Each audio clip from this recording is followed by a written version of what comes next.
सबसे पहला हम देख रहे हैं हाइड्रोकार्बन्स के थ्रू। किन के थ्रू देख रहे हैं? सबसे पहला हम हाइड्रोकार्बन्स के थ्रू मेथड ऑफ प्रिपरेशन, यानी कि हेलो एल्केन हम हाइड्रोकार्बन से कैसे बनाने वाले हैं। हाइड्रोकार्बन पता है क्या होते हैं हमारे? हाइड्रोकार्बन हमारे ऑर्गेनिक कंपाउंड्स होते हैं और इनमें हमें क्या देखने को मिलता है? Only and only carbon and hydrogen. क्या देखने को मिलेगा? Carbon and hydrogen. ठीक है, वो होते हैं हमारे हाइड्रोकार्बन। क्लियर हो ये चीज यहाँ पे? चलो, सबसे पहले हाइड्रोकार्बन में भी हम पढ़ने वाले हैं एल्केन के थ्रू। ठीक है, किसके थ्रू पढ़ने वाले हैं हम? एल्केन के थ्रू, है ना। हाइड्रोकार्बन हमारे कौन कौन से होते हैं? 3 होते हैं बेसिकली, है ना। कौन कौन से देखने को मिल जाता है हमें? एल्केन होता है और एल्कीन होता है और अल्काइन होता है। ठीक है, एल्केन में क्या होता है? कार्बन और कार्बन के बीच में हमें सिंगल बॉन्ड देखने को मिलता है, और एल्कीन में क्या होता है? कार्बन और कार्बन के बीच में हमें डबल बॉन्ड देखने को मिलता है। एल्काइन में क्या होता है? कार्बन और कार्बन के बीच में हमें ट्रिपल बॉन्ड देखने को मिलता है, और साथ में यहाँ पे जितनी भी वैलेंसी इनकी फ्री होंगी उनमें क्या लगे होंगे? हाइड्रोजन। क्लैरिटी थी यहाँ पे? चलो, सबसे पहले हम पढ़ने वाले हैं कि एल्केन के थ्रू हम कैसे हेलो एल्केन का फॉर्मेशन करते हैं। ठीक है, यहाँ पे लिख लेना, यहाँ पे लगता है हमारा फ्री रेडिकल सब्स्टिट्यूशन रिएक्शन। ठीक है, फ्री रेडिकल सब्स्टिट्यूशन रिएक्शन। ठीक है, ये विधि है हमारी। फ्री रेडिकल तो पता है ना सभी को, क्या होता है फ्री रेडिकल? यानी कि कार्बन या हमारे कोई भी एटम के पास अगर एक फ्री इलेक्ट्रॉन प्रेजेंट है जिसने बॉन्ड में पार्टिसिपेट नहीं करा है, यानी कि उसका वो इलेक्ट्रॉन बॉन्ड पार्टिसिपेशन में नहीं इन्वॉल्व हो रहा है। क्लियर हुई चीज यहाँ पे? चलो, एग्जाम्पल के तौर पे मान लो हमने लिया हुआ एक RH, यानी कि क्या लिया हुआ है हम लोगों ने बेसिकली? हैलाइड कहां से हो जाएगा? हाइड्रोजन लगा हुआ है ना, एल्केन हो जाएगा, क्योंकि एल्काइल के साथ हाइड्रोजन लगा हुआ है तो ये हमारा एल्केन कहलाएगा। ठीक है, यहाँ पे हम रिएक्शन करवाते हैं क्लोरीन के मॉलिक्यूल के साथ। किसका रिएक्शन करवाते हैं? क्लोरीन के मॉलिक्यूल के साथ। इन द प्रेजेंस हमारी या तो यूवी रेस हो सकती है, या तो हमारा हाई टेम्परेचर हमें देखने को मिल सकता है। ठीक है, या तो आप यूवी रेज ले लीजिए या तो आप हाई टेम्परेचर मेंटेन करिए, यानी कि हमें हीट को बढ़ाना है बेसिकली। किसको इंक्रीज करना है? हीट को इंक्रीज करना है। और यहाँ पे बेसिकली क्या हो जाता है हमारा, ये जो क्लोरीन और क्लोरीन है इस तरह से बॉन्ड बनाए हुए रहते हैं, इनके बीच का बॉन्ड ब्रेक होगा। यहाँ पे जो एल्काइल और हाइड्रोजन है उनके बीच का बॉन्ड ब्रेक होगा, और क्या होंगे? ये एक दूसरे से एक्सचेंज हो जाएंगे। ये जो क्लोरीन है वो निकल के यहाँ आ जाएगा। ठीक है, और ये जो हाइड्रोजन है वो जाके इस क्लोरीन के साथ अटैच हो जाएगा। हुआ क्लियर? यानी कि मतलब हमारे पास क्या फॉर्म हो जाएगा फाइनली? RCl और HCl। आई बात समझ में? RCl मतलब कि एल्काइल के साथ में क्या लगा हुआ है हमारा? क्लोरीन लगा हुआ है, यानी कि हेलोजन लगा हुआ है, मतलब कि क्या फॉर्म हो गया है? एल्काइल हैलाइड का फॉर्मेशन हो गया। और साथ में बाय प्रोडक्ट यानी कि उप उत्पाद की तरह किसका निर्माण हो रहा है? हाइड्रोजन क्लोराइड का निर्माण। क्लियर है? तो ये बन गया हमारा हेलो एल्कीन या फिर एल्काइल हैलाइड। इसका कॉमन नेम हो जाएगा बेसिकली एल्काइल क्लोराइड बोलेंगे। अगर R की जगह पे अगर हमें पता हो कि कितने नंबर कार्बन वाला है तब हम इसका कॉमन नेम दे देंगे। ठीक है, और यहाँ पे तो हमारा हाइड्रोक्लोरिक एसिड बन रहा है, कॉमन नेम बहुत ही सभी को पता है। क्लियर है? यहाँ पे एक एग्जांपल के तौर पे जैसे अगर हम देख लें यहाँ पे, है ना,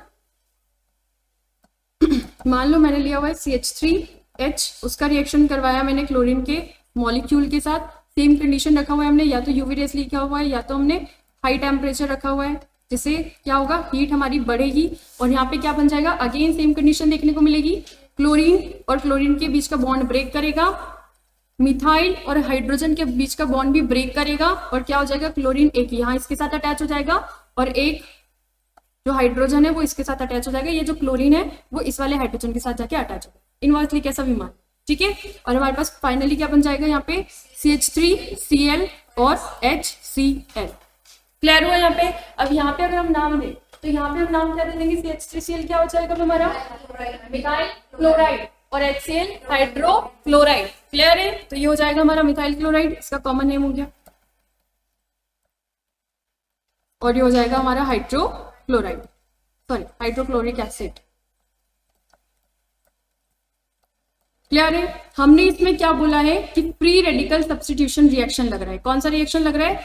प्री रेडिकल सब्स्टिट्यूशन रिएक्शन, यानी कि यहाँ पे जो कार्बन है, जो क्लोरीन है और जो हाइड्रोजन है, उनके बीच का जब बॉन्ड ब्रेक हुआ, क्या हुआ उनके बीच का? जब बॉन्ड ब्रेक हुआ, जैसे कि यहाँ पे देखोगे ना तो क्लोरीन और क्लोरीन ने आपस में बॉन्ड बनाया। कैसे बॉन्ड बनाया? एक एक इलेक्ट्रॉन को शेयर करके। जब ये बॉन्ड टूटेगा तो ये क्लोरीन भी अपना इलेक्ट्रॉन वापस ले लेगा और ये क्लोरीन भी अपना इलेक्ट्रॉन वापस ले लेगा, यानी कि अब इनके पास एक एक इलेक्ट्रॉन फ्री हो गए जिसके थ्रू वो बॉन्ड बना सकते हैं, इसलिए नाम दिया फ्री रेडिकल। ठीक है, सेम कंडीशन कार्बन और हाइड्रोजन के साथ भी है। दोनों ने बॉन्ड बनाया था अपने अपने इलेक्ट्रॉन को शेयर करके, है ना। कार्बन और हाइड्रोजन की इलेक्ट्रॉन नेगेटिविटी भी लगभग सेम ही होती है, तो ऐसा नहीं कि कोई अपनी तरफ खींच के ले डालेगा। जब इस बॉन्ड को ब्रेक करेंगे, कार्बन अपना इलेक्ट्रॉन वापस ले लेगा, हाइड्रोजन अपना इलेक्ट्रॉन वापस ले लेगा, इसलिए हमने बोला मुक्त रेडिकल, फ्री रेडिकल।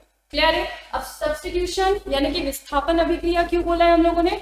सब्स्टिट्यूशन बोलने का तात्पर्य हमारा ये है कि हमारा R के पास में लगा हुआ है हाइड्रोजन, क्या लगा हुआ है? एल्काइल के पास में लगा हुआ है हाइड्रोजन। हाइड्रोजन को हम रिप्लेस करवा रहे हैं, किसके थ्रू रिप्लेस करवा रहे हैं? क्लोरीन के थ्रू, यानी कि हाइड्रोजन का हमने एक सब्स्टिट्यूएंट ढूंढा।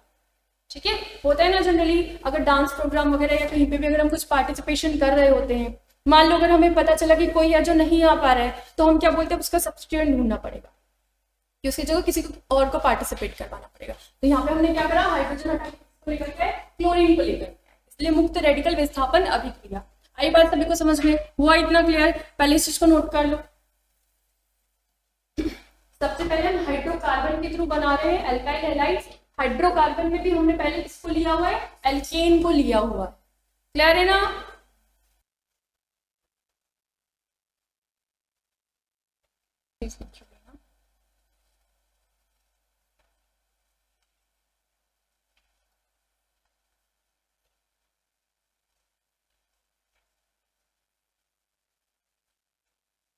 चलो अब ये बात मुझे बताओ, यहाँ पे जो CH3Cl है ना, मैं अगर तुम्हें बोलूँ कि इसे क्लासिफाई करो, क्या करूँ? इसे क्लासिफाई करो।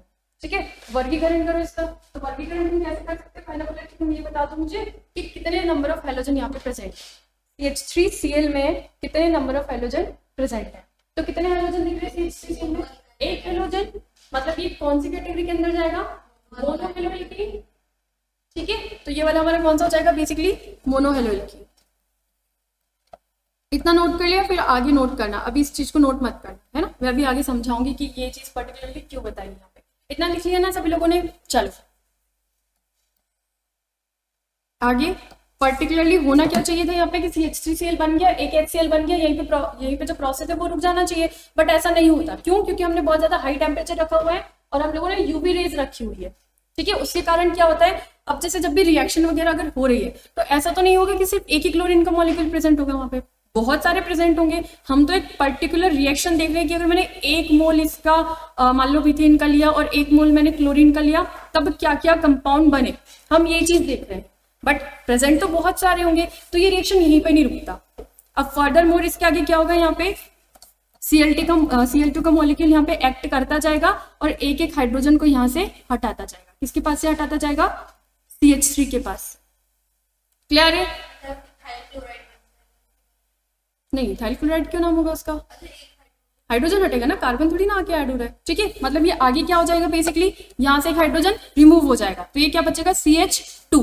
अब ये जो क्लोरीन है, यहाँ से क्लोरीन आएगा और किसके पास आके जुड़ जाएगा? इस क्लोरीन के पास, इस कार्बन के पास आके जुड़ जाएगा, यानी कि ये बन जाएगा CH2Cl2। ठीक है, यहाँ पे क्लोरीन बच गया और यहाँ से एक हाइड्रोजन निकल के बाहर आया, वो मिलकर के क्या बना लेंगे? HCl बना लेंगे। ठीक है, आगे फिर से ये रिएक्शन जो है यहाँ पे Cl2 एक्ट करेगा और क्या करेगा? एक हाइड्रोजन को हटा देगा यहाँ से। ठीक है, और यहाँ पे क्या फॉर्म हो जाएगा हमारा? CH, और फिर से HCl का फॉर्मेशन हो जाएगा। क्लियर है? अभी भी एक हाइड्रोजन है, अभी भी एक हाइड्रोजन को हटाया जा सकता है, तो यहाँ पे अभी भी क्या होगा? एक और Cl2 आएगा, एक्ट करेगा, इस हाइड्रोजन को हटा देगा और CCl4 बन जाएगा और साथ में HCl बन जाएगा। क्लियर हुआ चीज यहाँ पे? अब इस कंपाउंड में देखो मुझे, ये क्या होता है हमारा? CHCl3 क्लोरोफॉर्म होता है ना ये। ठीक है, CHCl3 क्या हो जाएगा हमारा? क्लोरोफॉर्म। और CCl4 का नाम क्या होगा बताना जरा? Carbon tetra chloride. तो हमारे पास फाइनल क्या बन जाता है? Carbon tetra chloride. क्लियर चीज यहाँ पे? अब मुझे ये बताओ, ये जो कार्बन टेट्रा क्लोराइड है हमारा मोनोहैलोइल्केन के अंदर आएगा, फिर डाई के अंदर आएगा, कि पॉली के अंदर आएगा? किसके अंदर आ जाएगा? पॉलीहेलोइल्केन के अंदर आ जाएगा। पॉलीहेलोइल्केन के अंदर भी कौन सी कैटेगरी के अंदर आएगा? टेट्राहेलोइल्केन के अंदर। यानी कि फाइनली हमें जो प्रोडक्ट मिला है वो हमारा कौन सा वाला मिला है, पॉली हेलो एल्केन। ठीक है, क्योंकि यहाँ पे ये वाला प्रोसेस चलता है, ये वाला मैकेनिज्म चलता है, इसलिए यहाँ पे जब हम एल्केन के through free radical substitution reaction करके एल्काइल हैलाइड बनाने की कोशिश करते हैं तब हमें मिलता तो है एल्काइल हैलाइड, पर ज्यादा क्वांटिटी में हमें मिलते हैं पॉली हेलो एल्केन। क्या मिलता है हमें ज्यादा क्वांटिटी में, पॉली हेलो एल्केन। और जो हमारा मोनो हेलो एल्केन है वो हमें बहुत ही कम क्वांटिटी में मिलता है। ठीक है, हाँ क्लियर हुआ। मोनो हेलो एल्केन हमें बहुत ही कम क्वांटिटी में मिलता है, तो अगर मुझे पर्टिकुलरली अगर मुझे ऐसा है कि सिर्फ मुझे मोनो हेलो एल्केन बनाने, तो ये उसके लिए एक अच्छा मेथड होगा क्या, नहीं। हम बनाने चले मोनो हेलो एल्केन और बन जाएगा ज्यादा अमाउंट में पॉली हेलो एल्केन। क्लियर है, तो यहाँ पे लिख लेना mono halo alkane formed in very low amount, that is it is not suitable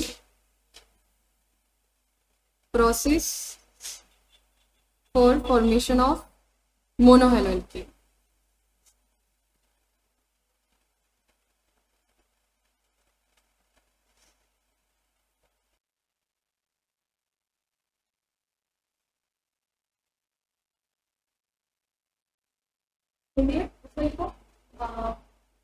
इस विधि से मोनोहेलो एल्केन का निर्माण, इस विधि से मोनोहेलो एल्केन का निर्माण बहुत ही कम मात्रा में होता है, बहुत ही कम मात्रा में होता है।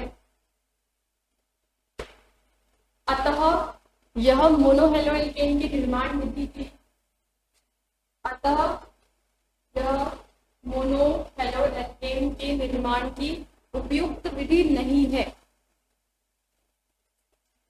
उपयुक्त विधि नहीं है।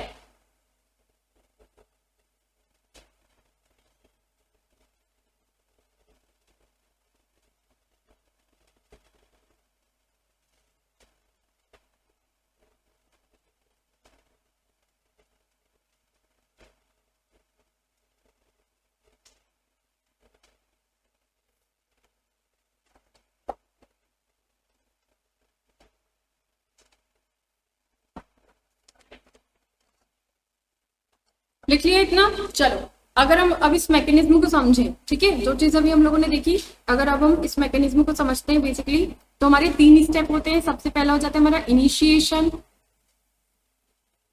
सेकेंड हो जाएगा प्रोपेगेशन, और नेक्स्ट हो जाएगा हमारा टर्मिनेशन।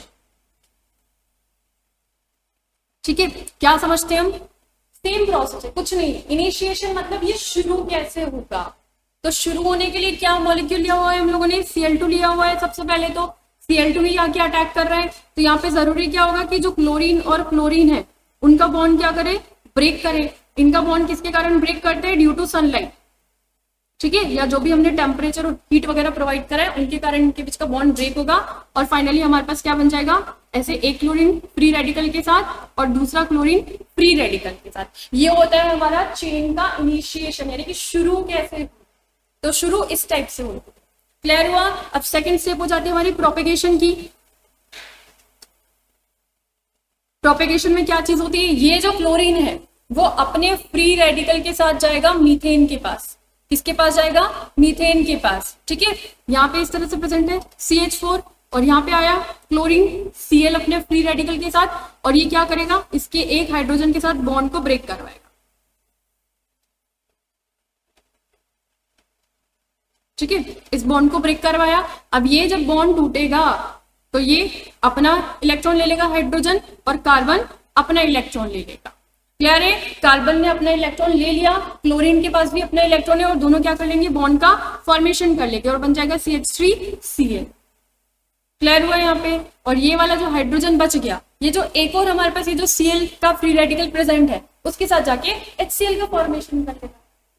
आई बात समझ में, क्लियर हुआ। अब प्रोपेगेशन में हमने जो देखा था रिएक्शन हमारा, उसमें सिर्फ CH3Cl बन के प्रोसेस रुक गया था क्या, नहीं, आगे और भी बनते जा रहे थे। मतलब जो Cl के मॉलिक्यूल है वो क्या करेंगे, आपस में टूटेंगे। ठीक है, और क्या बनाएंगे, Cl free radical, Cl free radical. अब इनमें से जो एक Cl फ्री रेडिकल है वो किसके पास जाएगा, CH3Cl के पास जाएगा, और यहाँ पे क्या हो जाएगा, CH3Cl प्लस Cl का फ्री रेडिकल। क्लियर हुआ। अब यहाँ पे एक हाइड्रोजन के बॉन्ड को हम शो कर देते हैं, यहाँ पे मैंने 2 ही हाइड्रोजन बना दिए, यहाँ पे एक और बना दिया, हो गया CH3Cl। अब ये कार्बन क्या करेगा, इस हाइड्रोजन के साथ अपने बॉन्ड को ब्रेक करेगा, जब ये बॉन्ड टूटेगा हाइड्रोजन पे अपना इलेक्ट्रॉन आ जाएगा, कार्बन पे अपना इलेक्ट्रॉन आ जाएगा, और कार्बन उसके साथ में इस वाले क्लोरीन के साथ बॉन्ड का फॉर्मेशन कर लेगा। क्लियर हुआ चीज यहाँ पे, यानी कि अगेन ये क्या हो जाएगा हमारा CH2Cl2 प्लस यहाँ पे जो क्लोरीन जो और एबंडेंट मात्रा में प्रेजेंट होगा उसके साथ में यहाँ पे HCl का फॉर्मेशन हो जाएगा। क्लियर हुआ अभी चीज यहाँ पे। फिर से अगेन क्या होगा, ऐसे ही और क्लोरीन के जो मॉलिक्यूल होंगे वो प्रेजेंट होंगे, वो टूटेंगे और क्या बनाएंगे, Cl का फ्री रेडिकल, Cl का फ्री रेडिकल। फिर से अगेन ये जो हमारा एक फ्री रेडिकल है वो किसके पास जाके अटैक करेगा, CH2Cl2 के पास जाके अटैक करेगा, ठीक है। और यहाँ पे हमें क्या चीज देखने को मिलेगी, CHHCl2 प्लस Cl का फ्री रेडिकल, ठीक है। अब यहाँ पे अगेन क्या होगा, कार्बन और हाइड्रोजन अपना एक एक बॉन्ड ब्रेक कर लेंगे, यहाँ पे अगेन कार्बन अपना इलेक्ट्रॉन ले लेगा, हाइड्रोजन अपना इलेक्ट्रॉन ले लेगा, और क्लोरीन जो है वो कार्बन के साथ आके अटैच हो जाएगा, और यहाँ पे क्या बन जाएगा, CHCl3 और साथ में HCl बन जाएगा, ठीक है। अगेन नेक्स्ट क्या होगा, एक और ऐसे क्लोरीन के मॉलिक्यूल यहाँ पे प्रेजेंट होंगे, वो टूटेंगे और यहाँ पे Cl का फ्री रेडिकल, Cl का फ्री रेडिकल का फॉर्मेशन करेंगे, ठीक है। अब अगेन ये जो एक Cl का फ्री रेडिकल है वो किसके पास जाएगा, CHCl3 के पास जाएगा, और यहाँ पे क्या बना लेगा हमारा, कार्बन हाइड्रोजन का बॉन्ड Cl3 प्लस Cl का फ्री रेडिकल, ठीक है। इनके बीच का अगेन बॉन्ड ब्रेक करेगा, कार्बन अपना इलेक्ट्रॉन ले लेगा, हाइड्रोजन अपना इलेक्ट्रॉन ले लेगा, तो ये बन जाएंगे फ्री रेडिकल, ठीक है। एक एक और स्टेप बीच में ऐड हो सकती है जो मैंने नहीं बनाई। क्लियर है ना चीज, यहाँ पे क्या स्टेप ऐड हो सकता है, मैंने यहाँ पे फ्री रेडिकल शो नहीं किया हुआ है कार्बन, बार बार मैंने बस तुम्हें बता दिया है डायरेक्टली कि फ्री रेडिकल आएगा, फ्री रेडिकल आएगा। एक स्टेप में ऐसा नहीं कर सकती कि मैं इसको तोड़ दूं फिर मैं अगले स्टेप में दिखाऊं कि कार्बन पे देखो फ्री रेडिकल बना हुआ, कुछ प्रोसेस कुछ मतलब नहीं, उससे तुम लोग समझ चुके हो ऑलरेडी, तो देख लेते बस क्या स्टेप चल रहा है। क्लियर हुआ चीज यहाँ पे। अब यहाँ पे भी क्या हो जाएगा हमारा, बेसिकली ये बॉन्ड ब्रेक हो चुका है और यहाँ पे हो जाएगा CCl4 और ऐसे ही हमारा HCl का फॉर्मेशन हो जाएगा, यानी कि वही चीज है जो अभी हम लोगों ने प्रोसेस में देखी, बस रिएक्शन का मैकेनिज्म चलता कैसे है उस चीज के लिए तुम्हें समझाने के लिए जरूर। क्लियर हुआ, तो ये हमारा क्या हो गया, चेन प्रोपेगेट हो गया, फाइनली CCl4 का फॉर्मेशन हो चुका और HCl बचा, नहीं ये प्रोपेगेशन हुआ। क्लियर है। अब लास्ट स्टेप हमने क्या पढ़ा था, अगला स्टेप होता है हमारा टर्मिनेशन का, कौन सा होता है, थर्ड होता है हमारा टर्मिनेशन का स्टेप, ठीक है। टर्मिनेशन में क्या क्या पॉसिबिलिटीज है, टर्मिनेशन में ये पॉसिबिलिटीज है कि जो भी CH3 बच रहे हैं हमारे पास, ठीक है, एक तो ये कंडीशन हो जाएगा कि क्लोरीन और क्लोरीन के फ्री रेडिकल बन रहे हैं, ठीक है, वो फ्री रेडिकल आपस में कंबाइन करें और क्या बना ले, Cl2 बना ले, यानी कि वापस मॉलिक्यूल का फॉर्मेशन कर ले। क्लियर हुआ चीज यहाँ पे। और क्या क्या बच सकता है हमारे पास यहाँ पे, हाँ कुछ बच भी सकते हैं, ठीक है, कुछ यहाँ पे बच भी सकते हैं, तो जो बचेंगे वो आपस में फर्दर ऑन रिएक्शन करके कंपाउंड्स का फॉर्मेशन कर, हाँ, और यहाँ पे रिएक्शन का टर्मिनेशन हो जाए। क्लियर हुई चीज यहाँ पे, इतना नोट करो पहले प्रीवियस पेज।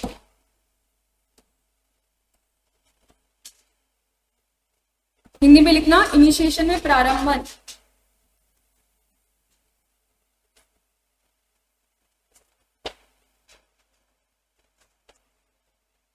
और अगला लिखना संचरण या प्रसार, और नेक्स्ट लिख लो निष्कासन।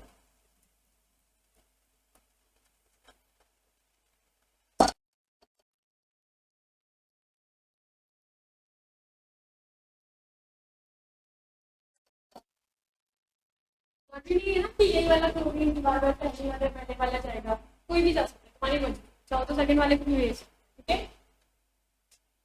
ऐसा कोई पर्टिकुलर नहीं है, फर्स्ट वाले को नहीं जाएगा।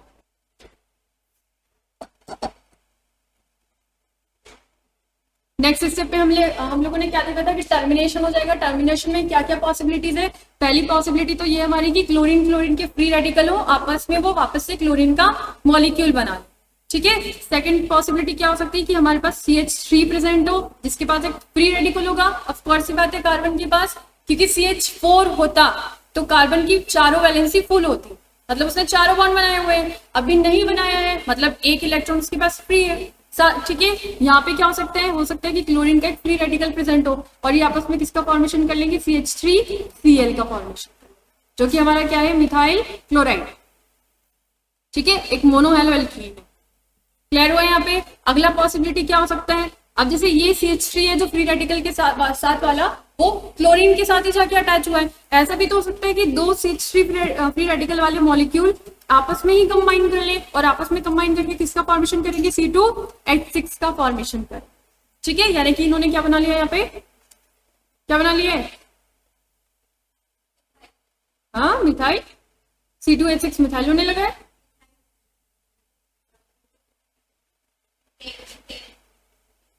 ठीक है, क्या बनेगा यहाँ पे, इथेन बेसिकली। क्लियर हुआ, और बहुत ही ट्रेस अमाउंट में, यानी कि बहुत ही कम मात्रा में, बहुत बहुत बहुत कम मात्रा में ऐसी पॉसिबिलिटी होगी कि दो एल्काइल मिलके एक एल्केन का फॉर्मेशन कर रहे हैं। क्या हो रहा है, दो एल्काइल के फ्री रेडिकल मिलके एक एल्केन का फॉर्मेशन कर रहे हैं। एल्काइल है या नहीं, CH3 R और H दिखाते थे हम, तो CH3 के साथ अगर H दिखा देंगे तो एल्केन हो जाएगा कि अल्काइल के साथ हाइड्रोजन। हाइड्रोजन नहीं है, मतलब हमने क्या लिखा हुआ है, जस्ट अल्काइल। क्लियर हुआ ये चीज यहाँ पे। चलो भाई, क्वेश्चन नोट करो।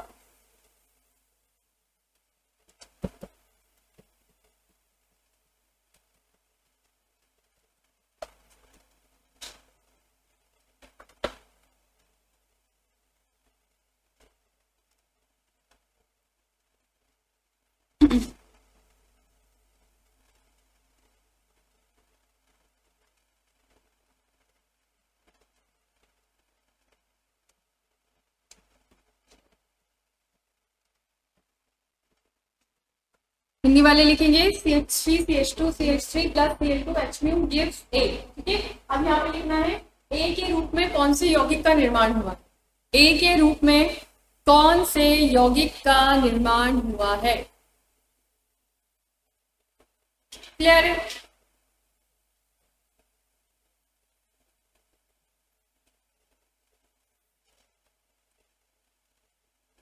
एक बार ट्राई करके देखो कितने टाइप के प्रोडक्ट बनेंगे, ये बताओ तो सर। देख लिया, बना ली कंपाउंड। क्या हुआ यहाँ पे, तो मेजर प्रोडक्ट यहाँ पे कौन सा बन जाएगा आप लोग का। चलो पहले मैं तो बना लू यहाँ पे, है तुम लोग की कॉपी लाके रख दूं। चलो क्या देखेंगे हम यहाँ पे, CH3 CH2 CH3 है, उसके साथ में मैं क्लोरीन जोड़ रही हूँ। क्लियर है, दो टाइप की पॉसिबिलिटी हो सकती है। पहला तो ये हो सकता है कि क्लोरीन जो है मेरे 1 डिग्री कार्बन पे चला जाए, या फिर हो सकता है कि 2 डिग्री कार्बन पे चला जाए। ठीक है, ये कॉर्नर वाले दोनों 1 डिग्री कार्बन हुए और ये सेंटर वाला हमारा 2 डिग्री कार्बन। तो दो टाइप के प्रोडक्ट बनेंगे यहाँ पे। पहला हो जाएगा CH3 CH2 CH2 Cl और साथ में HCl का फॉर्मेशन हो सकता है। ठीक है, या फिर क्या पॉसिबिलिटी हो सकती है कि हमारे 2 डिग्री कार्बन पे जाके अटैच हो, तो ये हो जाएगा CH3 CH CH3 और यहाँ पे लग जाएगा एक और Cl। क्लियर हुआ ये चीज यहाँ पे, और साथ में HCl का फॉर्मेशन। आई बात समझ में या नहीं। HCl हम इसलिए नहीं बता रहे हैं यहाँ पे, सेकंड टाइम को इसको डिनोट नहीं करेंगे। ठीक है, इस वाले को हम क्यों नहीं डिनोट करेंगे, क्योंकि हमारा कंपाउंड जो है, कंपाउंड तो सेम ही बनेंगे। ठीक है, जब कभी भी अगर रिएक्शन होगा तो ऐसा तो नहीं डिटरमाइन होगा कि नहीं मैं 1 डिग्री वाले पे अटैच हूँ तो मैं अपना HCl अलग से लेकर के निकलूंगा, 2 डिग्री वाले बोलेगा मैं 2 डिग्री पे अटैच हूँ तो अपना HCl अलग से लेकर निकलेगा। ऐसा नहीं है, प्रोडक्ट में हमें ये तीनों चीजें देखने को मिलेगी। क्लियर हुआ। चलो अब यहाँ पे हम ये देखेंगे अगर कि मेजर प्रोडक्ट कौन सा होगा और माइनर प्रोडक्ट कौन सा होगा। तो जो ज्यादा स्टेबल हो जाएगा वो कैसा हो जाएगा, हमारा मेजर प्रोडक्ट हो जाएगा। ठीक है, तो ये ज्यादा स्टेबल कौन सा हो जाएगा, 2 डिग्री या 1 डिग्री वाला हो जाएगा, तो 2 डिग्री वाला। क्लियर है, तो यहाँ पे ये ज्यादा स्टेबल होगा, इसके कारण ये मेजर प्रोडक्ट होगा। यानी कि ज्यादा कौन सा फॉर्मेशन होगा हमारा, कि 2 डिग्री हेलो एल्कीन हो हमारे पास। क्लियर है चीज यहाँ पे, और ये वाला हमारा माइनर होगा। मेजर के लिए लिखना मुख्य उत्पाद, माइनर के लिए लिखना लघु उत्पाद। ठीक है, ये मोर स्टेबल होगा।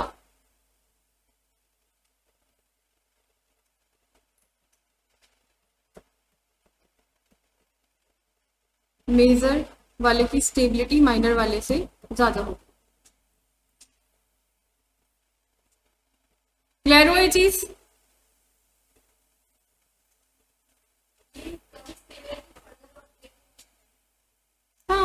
चाहेगा तो ब्रेक हो सकता है अगर अप्रोप्रिएट स्ट्रक्चर और कंडीशन मिलती है। हाँ हाँ, लिख लिया यहाँ तक। चलो, अभी हम लोगों ने जब भी हेलो एल्कीन बनाया है तो हमने कौन सा हेलोजन जोड़ा है? बेसिकली क्लोरीन जोड़ा है। तो अब यहाँ पे क्वेश्चन अराइज होता है कि जिस तरह से क्लोरीन जोड़ा है वैसे क्या हम ब्रोमीन जोड़ सकते हैं, वैसे क्या हम फ्लोरीन को भी जोड़ सकते हैं, वैसे क्या हम आयोडीन को भी जोड़ सकते हैं। तो यहाँ पे जो हमारा आंसर होगा बेसिकली वो होगा कि आप ब्रोमीन को तो जोड़ सकते हैं इस मेथड के थ्रू, बट आप फ्लोरीन और आयोडीन को नहीं जोड़ सकते इस मेथड। क्लियर है? यानी कि अभी जो हमने मेथड करा वो है हमारा क्लोरीनेशन। क्या है वो? क्लोरीनेशन। ठीक है, क्लोरीन को ऐड करा, यानी कि इस मेथड के थ्रू ब्रोमिनेशन तो पॉसिबल है बट फ्लोरिनेशन और आयोडीनेशन पॉसिबल नहीं है। या फ्लोरीन की इलेक्ट्रोनेगेटिविटी और उसके स्मॉल साइज के कारण और आयोडीन के लार्ज साइज के कारण कि क्या क्या चीजें होती है हम देखते हैं। क्लियर है? तो यहाँ पे एक नोट करके लिखना, ब्रोमिनेशन इज पॉसिबल, इसमें लिख लो, इस विधि के द्वारा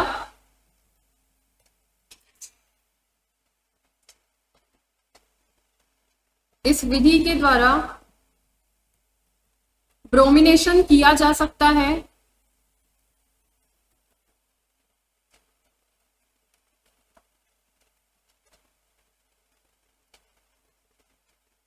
परंतु फ्लोरिनेशन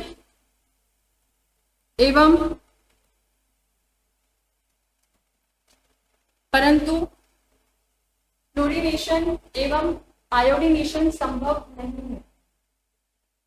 ठीक है, नेक्स्ट अगर हम रीजन देखें कि इसका रीजन क्या हो जाएगा, बेसिकली क्यों नहीं हो सकता है ऐसा। फ्लोरिनेशन का जो प्रोसेस होता है हमारा, ठीक है, यानी कि एडिंग ऑफ फ्लोरीन को जब हम ऐड करते हैं तो बहुत फास्ट प्रोसेस होता है। कैसा प्रोसेस होता है? बहुत फास्ट। ठीक है, बहुत तेज होता है। और आयोडीनेशन का जो प्रोसेस होता है वो बहुत स्लो होता है, इतना स्लो होता है कि जो हमारी रिएक्शन है, जो हमारी प्रोसेस है वो रिवर्सिबल हो जाती है। कैसी हो जाती है? रिवर्सिबल, यानी कि उत्क्रमणीय। बनना क्या चाहिए? हेलो एल्केन बनना चाहिए, बट वो तो नहीं बनता, वापस से फिर से रिएक्टेंट बनने लग जाते हैं।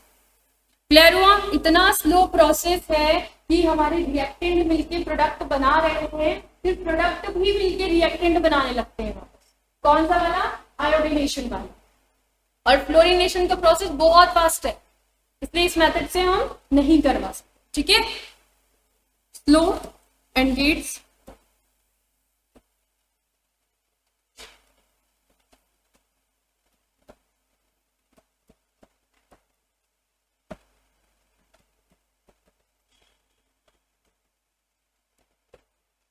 फ्लोरिनेशन में क्या लिखोगे? क्लोरीन को ऐड करते हैं, आयोडीनेशन में मैंने भूल गई ना, ठीक है, तो लिख लेना आयोडीनेशन में हम आयोडीन को जोड़ते हैं। फ्लोरिनेशन वाला प्रोसेस बहुत तेज होता है, ठीक है, अधिक गति से होता है। और अगर हम आयोडीनेशन में देखें तो बहुत ही धीमी प्रक्रिया होती है, इतनी धीमी प्रक्रिया होती है कि यह उत्क्रमणीय अभिक्रिया की तरह व्यवहार दर्शाती है। क्लियर हो ये चीज यहाँ पे?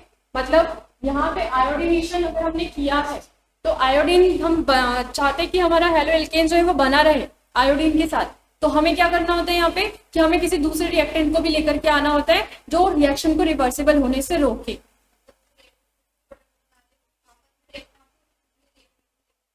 हाँ, क्लियर हो ये चीज?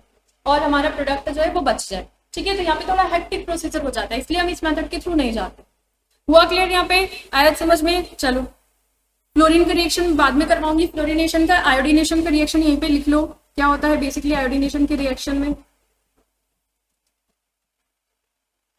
सबसे पहले तो बहुत स्लो रिएक्शन होता है। मान लो CH3H, यानी कि हमने यहाँ पे मीथेन लिया हुआ है, ठीक है, मीथेन का रिएक्शन हम करवा रहे हैं I2 के साथ में। क्या बनना चाहिए? यहाँ पे बनना चाहिए CH3 और I, और साथ में रिलीज होना चाहिए HI। ठीक है, यानी कि बनना क्या चाहिए हमारे पास यहाँ पे? Methyl iodide. क्या बनना चाहिए? मिथाइल आयोडाइड और हाइड्रोजन आयोडाइड। ठीक है, अब यहाँ पे होने क्या लग जाता है बेसिकली, इतना लिख लिया ना, ये दोनों जो है मिथाइल आयोडाइड और हाइड्रोजन आयोडाइड दोनों आपस में रिएक्ट करके वापस से रिएक्टेंट बनाने लग जाते हैं। इसलिए हमने जो रिएक्शन का जो एरो रखा है वो कैसा रखा है, रिवर्सिबल वाला रखा है कि दोनों डायरेक्शन में चल रही है रिएक्शन, फॉरवर्ड भी चल रही है और बैकवर्ड भी चल रही है। ठीक है, आगे की दिशा की ओर भी चल रही है और पीछे की दिशा की ओर भी चल रही है अभिक्रिया। ठीक है, अब यहाँ पे हम क्या करते हैं, अब देखो, अब अगर मैं इसी का रिएक्शन किसी और के साथ करवा दूं, मिथाइल आयोडाइड का रिएक्शन, तो मेरी ये रिएक्शन करवाने का कोई मतलब ही नहीं रहा। अभी जो करवाई मैंने कि मैंने मीथेन में आयोडीन को जोड़ा, मेरा तो हेलो एल्कीन ही चला जाएगा, मतलब हम इसको किसी और के साथ बिजी नहीं करेंगे। क्लियर है, मतलब हम किसको इन्वॉल्व करेंगे किसी और के साथ, HI को, हाइड्रोजन आयोडाइड को। क्लियर है, तो हाइड्रोजन आयोडाइड का यहाँ पे रिएक्शन करवाया जाता है आयोडिक एसिड के साथ में। किसके साथ करवाते हैं हम रिएक्शन, क्या हुआ, किसने कुछ बोला, चलो हाइड्रोजन आयोडाइड का रिएक्शन हम यहाँ पे किसके साथ करवाएंगे, आयोडिक एसिड के साथ करवाएंगे। तो यहाँ पे फॉर्मेशन होता है हमारे आयोडीन के मॉलिक्यूल का और साथ में वाटर का फॉर्मेशन होता है। क्लियर है, तो अगर आपको इस मेथड के थ्रू अगर आपको फॉर्म करना है आपका अल्काइल हैलाइड, ठीक है, आयोडाइड के साथ में, तो आपको सेकंड स्टेप भी करवाना पड़ेगा। आपको हाइड्रोजन आयोडाइड का रिएक्शन आयोडिक एसिड के साथ करवाना ही पड़ेगा, तभी आपको आपका डिजायर्ड प्रोडक्ट मिलेगा, वरना नहीं मिलेगा।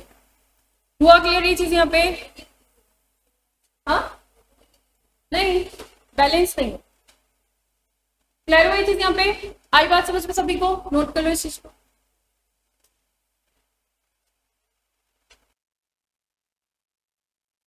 सफेद रंग का और वह जल में घुलनशील अम्ल, सफेद और जल में घुलनशील अम्ल। ठीक है, HiO3 में क्या चीज हम नोट करेंगे एक बार, कि व्हाइट कलर का होता है और वाटर सॉल्युबल एसिड होता है, यानी कि जल में घुल जाएगा। क्लियर हुआ, यहाँ पे हमारा हाइड्रोकार्बन में एल्केन के थ्रू हेलो एल्केन का प्रोडक्शन करने की जो प्रोसेस थी वो इतनी ही। ठीक है, अब सेकंड हेडिंग लगाओ, लिख लिया है यहाँ पे,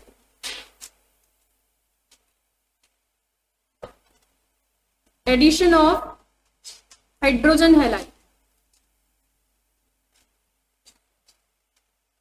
ठीक है, क्या ऐड कर रहे हैं हम यहाँ पे, addition of hydrogen halide. Confuse मत हो, अभी हाइड्रोजन हैलाइड जोड़ा नहीं था, अभी रिएक्शन में बाहर निकल के आया था, HCl बनेगा, HBr बनेगा, HI बनेगा। आप जो भी प्रोसेस कर रहे हो, अगर क्लोरीनेशन करेंगे तो HCl बनेगा, अगर ब्रोमिनेशन करेंगे तो HBr बनेगा, अगर आयोडीनेशन करेंगे तो HI बनेगा। अब हम खुद क्या कर रहे हैं, हम HX को ले जा रहे हैं, यानी कि हम या तो HF ले जाएंगे, या तो हम HCl ले जाएंगे, या तो हम HBr ले जाएंगे, या तो हम HI ले जाएंगे। हुआ क्लियर यहाँ पे, चलो इसको नोट कर दिया, हो जाएगा हमारा यहाँ पे हाइड्रोजन हैलाइड।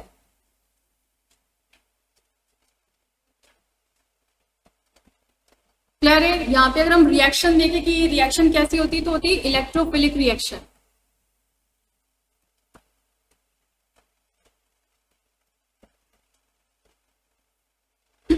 इलेक्ट्रोफाइल का मतलब क्या होता है, फिलिक रिएक्शन हो जाएगा। ठीक है, इसमें बेसिकली क्या होता है हमारा, एक एल्कीन, इस चीज को नोट कर लो, एक काम करो, जब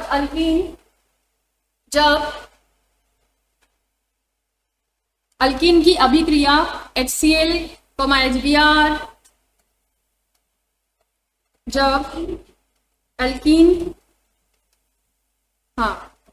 जब अल्कीन की अभिक्रिया HCl, HBr एवं HI के साथ करवाई जाती है,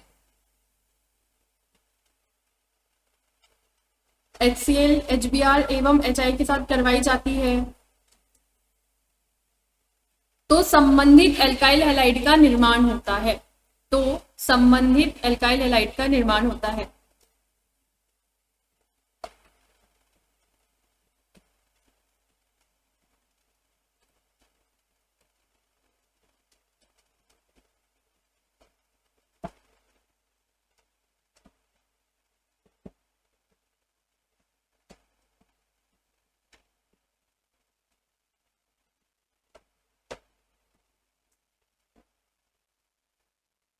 ठीक है, क्या बोल रहे हैं हम यहाँ पे, बेसिकली हमारा कहना ये है कि जब भी अगर कभी हम एल्कीन की रिएक्शन किसके साथ करवाएंगे, किसी भी हाइड्रोजन हैलाइड के साथ करवाएं, या तो HCl हो सकता है, या तो HBr हो सकता है, या तो HI हो सकता है, तब क्या फॉर्म होगा, हमने जो भी कंपाउंड लिया है, मान लो मैंने लिया हाइड्रोजन क्लोराइड, तो मेरा जो कंपाउंड है वो कौन सा होगा, जिसमें क्लोरीन जुड़ा हो। अगर मैंने लिया हाइड्रोजन ब्रोमाइड, है ना, तो हमारे ऑर्गेनिक कंपाउंड में क्या जुड़ा होगा, ब्रोमाइड जुड़ा होगा। अगर मैंने हाइड्रोजन आयोडाइड लिया सेम वे, तो हमारे ऑर्गेनिक कंपाउंड में क्या जुड़ा होगा, आयोडीन जुड़ा होगा। ठीक है, इसलिए लिखा है कि संबंधित एल्काइल हैलाइड का निर्माण होने वाला है। ठीक है, अब यहाँ पे हम 2 केस पढ़ेंगे। कितने केस पढ़ेंगे हम, 2 केसेस पढ़ने वाले हैं। पहला होगा हमारा सममितीय अल्कीन का, क्या हो जाएगा, सममितीय अल्कीन। अच्छा एक बात बताओ मुझे, सिमेट्रिकल एल्कीन और अनसिमेट्रिकल एल्कीन से क्या समझते हो, सममितीय अल्कीन और असममितीय अल्कीन से इक्वल इक्वल हो मतलब,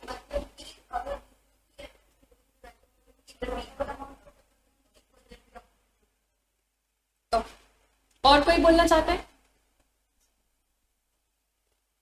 दीक्षा क्या होता है सममितीय अल्कीन, हाँ सम नहीं, सममितीय नहीं बोला, डबल बॉन्डेड, अगर किसी 2 कार्बन के बीच में अगर डबल बॉन्ड लगा है तो जितनी पब्लिक इधर इधर है ना, उतनी पब्लिक इधर भी होनी चाहिए। क्या हो रहा है, जितना कार्बन अगर और इधर है तो उतने ही कार्बन अगर इधर भी देखने को हमें मिलेंगे, तभी हम बोलेंगे कि सिमेट्रिकल है, क्यों, दोनों साइड इक्वल वेटेज होगा ना।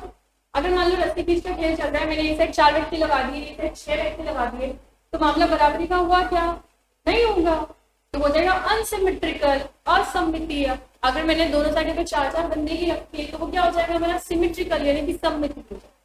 क्लियर है, तो हम यहाँ पे अलग अलग केस में अलग अलग चीज हमें देखने को मिलती है।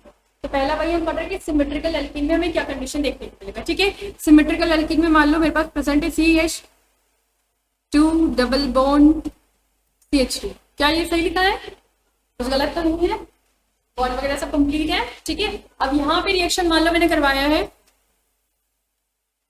HBr का, किसका रिएक्शन करवा दिया, मान चलो HCl ले लेते हैं।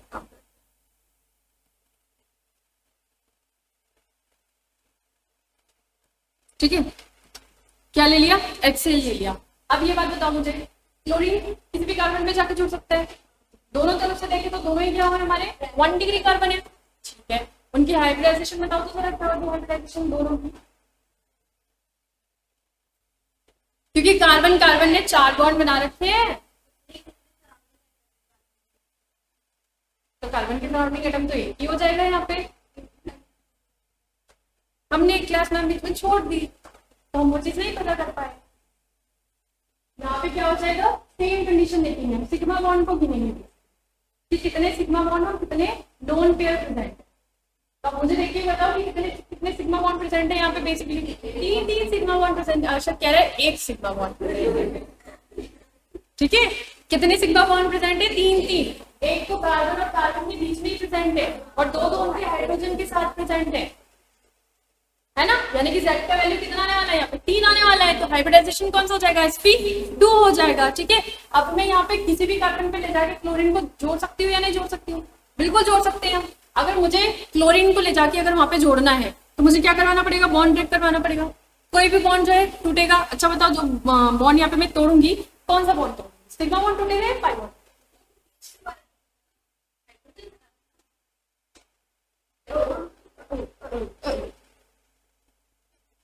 अरे नहीं,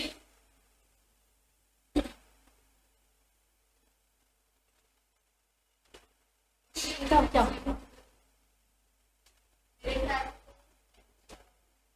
और बाकियों का ख्याल क्या है,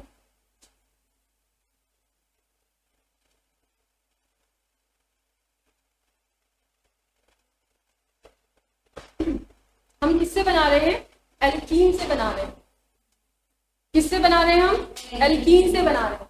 अगर मैं सेम कंडीशन कर दूं कि कार्बन के साथ पहले हाइड्रोजन को हटा दूं मैं, फिर से क्लोरीन जोड़ दूं, तो कोई मतलब ही नहीं रहा, सेम लेके एल्कीन हो जाएगा, यानी कि यहाँ पे एक बॉन्ड टूटेगा।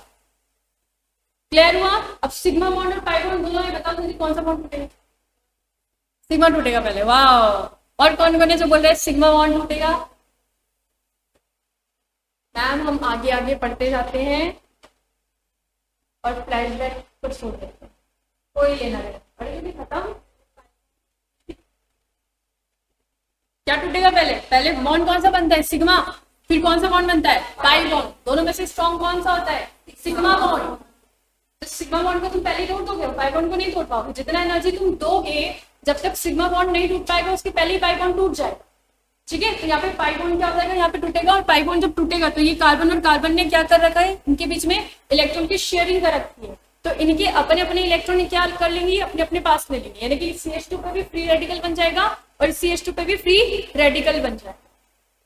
आई बात समझ में? अब दोनों ही कार्बन के पास अपने एक अनपेयर्ड इलेक्ट्रॉन है, वो दोनों ही क्या करना चाहेंगे, बॉन्ड बनाना चाहेंगे। ठीक है, अब यहाँ पे HCl भी जो है वो भी आपस में क्या करेंगे, बॉन्ड ब्रेक करेंगे। तो हाइड्रोजन फ्री रेडिकल के साथ बन जाएगा और क्लोरीन भी फ्री रेडिकल के साथ बन जाएगा। तो दोनों में से किसी को भी कहीं पे भी पहुंचा दो, हो जाएगी ये चीज या नहीं हो जाएगी। ये बॉन्ड ब्रेक करा, इसने अपने इलेक्ट्रॉन ले लिया, इसने अपना इलेक्ट्रॉन ले लिया। ठीक है, हाइड्रोजन और क्लोरीन के बीच का बॉन्ड ब्रेक करेगा, इसने अपना इलेक्ट्रॉन ले लिया, इसने अपना इलेक्ट्रॉन ले लिया। अब यहाँ पे क्योंकि सिमेट्रिकल एल्कीन है तो हम कहीं पे भी किसी को भी पहुंचा सकते।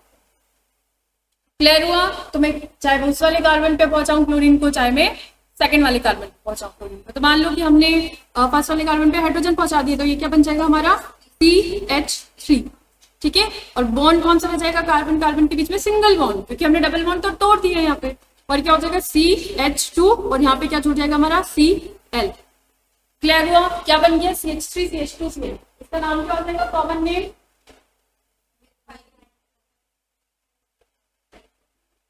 Methyl ethyl chloride. Ethyl chloride हो जाएगा इसका नाम।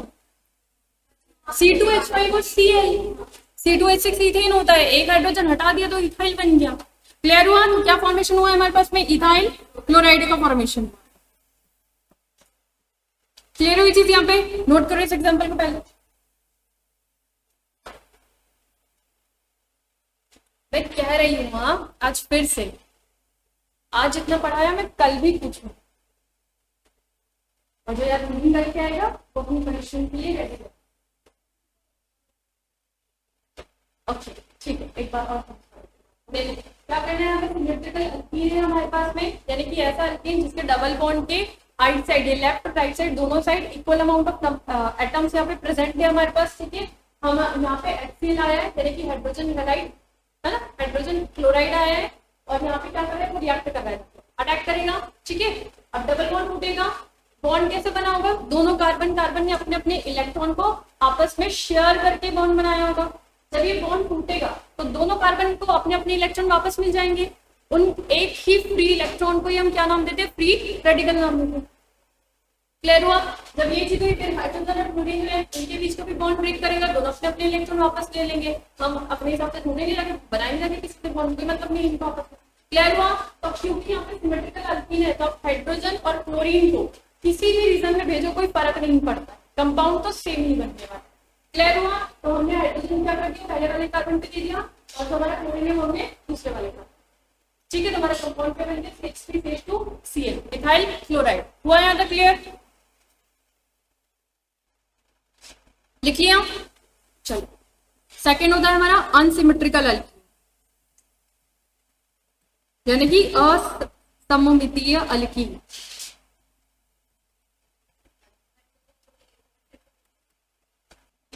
चलो नेक्स्ट, यहाँ पे हमने एक अनसिमेट्रिकल एल्कीन लिया हुआ। यहाँ पे कंडीशन क्या होगी बेसिकली हमारी, CH2 double bond CH CH3।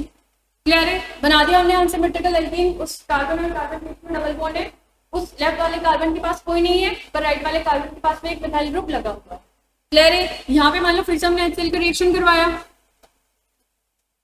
ठीक है, अगेन क्या होगा, ये जो बॉन्ड है वो ब्रेक करेगा। ठीक है, और जब बॉन्ड यहाँ पे ब्रेक करेगा, अब हमारे पास कंफ्यूजन है। क्या है? अब कंफ्यूजन है कि अब हम हाइड्रोजन और क्लोरीन को किधर साइड भेजेंगे, फर्स्ट वाले कार्बन पे भेजें क्लोरीन को, या क्लोरीन को हम सेकेंड वाले कार्बन पे भेजें। क्लियर है? स्टेबिलिटी यहाँ पे लगता है हमारा मार्कोनिकॉफ रूल। कौन सा रूल लगता है? Markovnikov rule. ठीक है, एसिमेट्रिकल में हमेशा हमें फॉलो करना है हमारा मार्कोनिकॉफ का रूल। ठीक है, मार्कोनिकॉफ रूल या मार्कोनिकॉफ नियम हमारा क्या कहता है, लिख लेना इसको साइड में नोट करके, कि जब भी अगर आपके पास कभी अटैकिंग स्पीशीज होती है ना, यानी कि आक्रमणकारी अगर आपके पास स्पीशीज है, तो आप उसमें क्या देखोगे, पॉजिटिव पार्ट और नेगेटिव पार्ट। जैसे कि अगर हम HCl को अगर ब्रेक करेंगे, है ना, तो ये आयोनिक कंपाउंड है, क्या बनाएगा जाके H पॉजिटिव Cl नेगेटिव। तो दो पोल बने मेरे पास, एक H पॉजिटिव वाला और एक Cl नेगेटिव वाला। तो मार्कोनिकॉफ का कहना होता है कि नेगेटिव पार्ट जो होता है वह उस डबल बॉन्डेड कार्बन के पास जाएगा। ठीक है, किसके पास जाएगा? उस डबल बॉन्डेड कार्बन के पास जाएगा जिसके पास लेस नंबर ऑफ हाइड्रोजन हो। क्या हो? उसके पास हाइड्रोजन की संख्या कम हो। ठीक है, डबल बॉन्ड तो क्योंकि दोनों ही कार्बन के बीच में हमें देखने को मिलेगा, तो नेगेटिव पार्ट हम कहां पे भेजेंगे? जिस वाले कार्बन के पास हाइड्रोजन का नंबर कम प्रेजेंट हो। आई बात समझ में?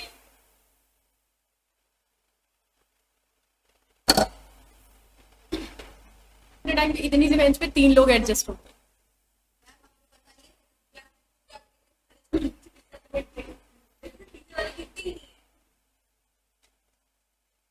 लिखिए इतनी चीज। चलो अब यहाँ पे क्या हो जाएगा? बेसिकली HCl को जब हम ब्रेक करेंगे तो यहाँ से क्या बनेगा?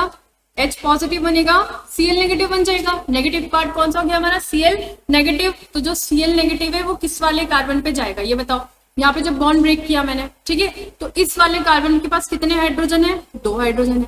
इस वाले कार्बन के पास कितने हाइड्रोजन है? 1 हाइड्रोजन है। मतलब किसके पास कार्बन कम हुआ? सेंटर वाले के पास, यानी कि 2 डिग्री कार्बन पे हाइड्रोजन का नंबर कम है। क्लियर है? तो हम जो क्लोरीन है, क्लोरीन को किधर जाके अटैच करेंगे? हमारे 2 डिग्री वाले कार्बन पे, यानी कि ये जो क्लोरीन वाला पार्ट है वो किधर जाएगा? हमारे सेंटर वाले। क्लियर हुआ ये चीज यहाँ पे? यानी कि आगे हमारा जो कंपाउंड है वो क्या बन जाएगा? नीचे लिख दो इस चीज को।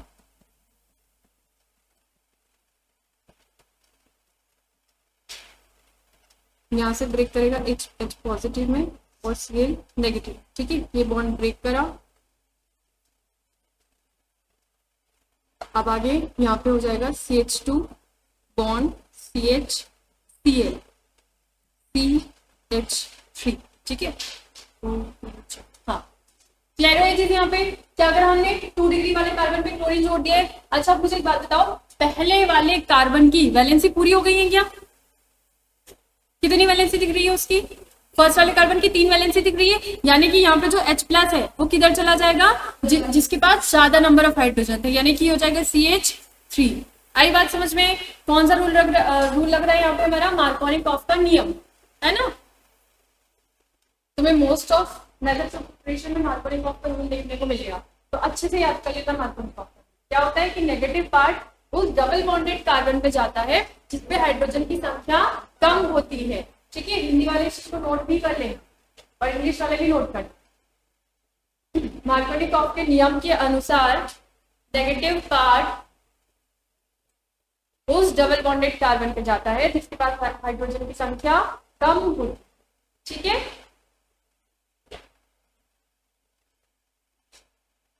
अब हमने मार्कोनिकॉफ रूल तो देख लिया कि लगता है मार्कोनिकॉफ रूल, पर एक जगह है जहां पे मार्कोनिकॉफ का रूल नहीं लग पाता, फेल हो जाता है। ठीक है, अभी हमने क्या यूज करा है? HCl यूज करा है। अगर मैंने इन केस यूज करा हुआ है HBr, क्या यूज करा हुआ है? HBr। ठीक है, तो HBr के केस में अनसिमेट्रिकल एल्कीन में हमारा मार्कोनिकॉफ का रूल नहीं लग पाता है। क्लियर हुई चीज यहाँ पे या नहीं हुई है? देखो हम क्या कह रहे हैं, एक्सेप्शन करके नोट करना।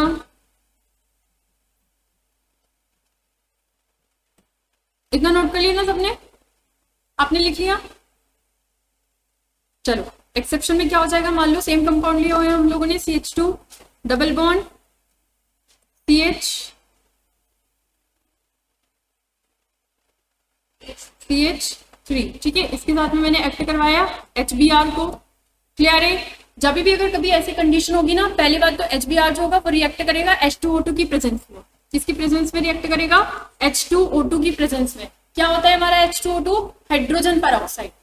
क्या होता है? H2O2 hydrogen peroxide. ठीक है, इस चीज को नोट कर लेना, भूल जाते हो तुम लोग बाद में क्या होता है क्या नहीं होता है। अच्छा एक चीज बताओ, यहाँ पे H2O2 यहाँ पे कितने की वैलेंसी H2O2 में ऑक्सीजन कितने की वैलेंसी दिखाता है? यहाँ पे माइनस। क्या पूछा है मैंने? फिर से सुन लो एक बार रिपीट। H2O2 में ऑक्सीजन कितने की वैलेंसी बता रहा है? ये सब चीजें तो मैं पढ़ा चुकी हूँ, तुम्हें आनी। ओके ठीक है, ठीक है। अगर तुम लोग के कहे अनुसार अगर यहाँ पे ऑक्सीजन, 2 ऑक्सीजन मिलके अगर यहाँ पे -4 देंगे, क्या देंगे, -4, तो 2 हाइड्रोजन से तो कितना चार्ज आने वाला है, +2 चार्ज आएगा, क्योंकि एक हाइड्रोजन +1 चार्ज कैरी करता है। तो यहाँ पे चार्ज इम्बैलेंस नहीं हो गया, फिर तो इस पे चार्ज आ जाना चाहिए, H2O2 के ऊपर 2 नेगेटिव चार्ज। ऐसा नहीं होता, तुम्हें बताया था मैंने कि परऑक्साइड्स के अंदर और जो ऑक्साइड्स होते हैं हमारे, उसके अंदर जो ऑक्सीजन होता है वो -1 की वैलेंसी बताता है। लिखवाए थे एक्सेप्शन की, नहीं लिखवाए थे? और सुपर ऑक्साइड में -1/2 की दिखाता है। ठीक है, मोस्ट कॉमनली हमारा जो ऑक्सीजन होता है वो -2 की वैलेंसी बताता है, बट कुछ एक्सेप्शन वाले केस भी लिख पाए थे और बोला था कि इनको अच्छे से याद कर लेना, कि इन जगह पे इन जगह को याद कर लेना, बाकी सब जगह तो -2 ही बताएगा। आया समझ में? जाएंगे एक बार अपनी कॉपी खोल के देखेंगे सब लोग। ठीक, चलो अब यहाँ पे क्या होगा, बेसिकली हमारा फिर से इस बॉन्ड का ब्रेक करेगा ये बॉन्ड, है ना, HBr जो है वो टूटेगा और यहाँ पे क्या बन जाएगा हमारा, H पॉजिटिव बन जाएगा और Br नेगेटिव बन जाएगा। ठीक है, अब यहाँ पे मार्कोनिकॉफ के नियम के अनुसार होना क्या चाहिए था कि ये बॉन्ड जब ब्रेक करा है यहाँ पे, तो नेगेटिव पार्ट यानी कि ब्रोमीन Br नेगेटिव किस पे जाना चाहिए, सेंटर वाले कार्बन पे जाना चाहिए था, बट यहाँ पे ऐसा नहीं होता। हमें क्या चीज देखने को मिलती है, हमें यहाँ पे एंटी मार्कोनिकॉफ रूल देखने को मिलता है, यानी कि मार्कोनिकॉफ ने जो भी बोला है ना उसका जस्ट उल्टा। उन्होंने अगर नेगेटिव पार्ट को कम हाइड्रोजन वाले कार्बन के पास भेजा है, तो हम नेगेटिव पार्ट ज्यादा हाइड्रोजन वाले कार्बन के पास भेजें। आई बात समझ में? मतलब यहाँ पे कंपाउंड क्या बन जाएगा हमारा, CH2 के पास में ब्रोमीन लग जाएगा और यहाँ पे CH2 लग जाएगा और यहाँ पे CH3 हो जाएगा। क्लियर है? यहाँ पे रूल कौन सा लगा हमारा, एंटी मार्कोनिकॉफ रूल। क्या HBr जब रिएक्ट करता है ना, तो परऑक्साइड की प्रेजेंस में ही रिएक्ट करता है, तभी उसका बॉन्ड ब्रेक करता है। जहां तक मुझे पता है, HBr का रिएक्ट करना H2O2 की प्रेजेंस में शायद हराश इफेक्ट के अंदर आता है, हराश इफेक्ट शायद। ठीक है, जहां तक मुझे पता है इतना ही होता है, बट नोट मत करना, मैं इस चीज को भी कल कंफर्म करके रखूंगा। ठीक है,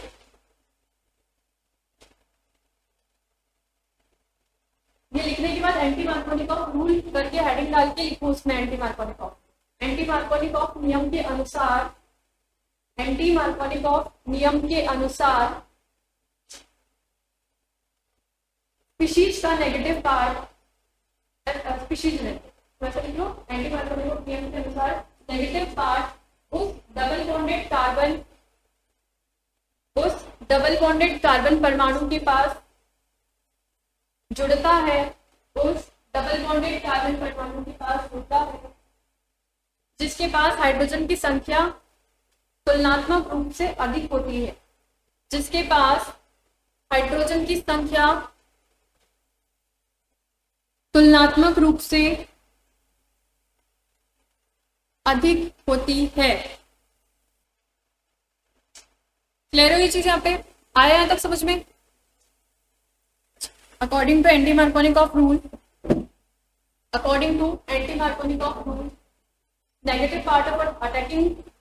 negative part of attacking species forms bond with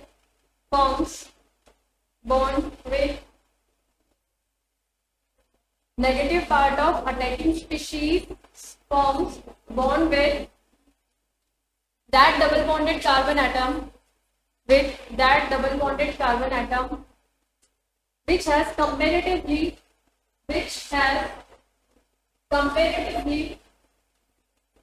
higher number of hydrogen,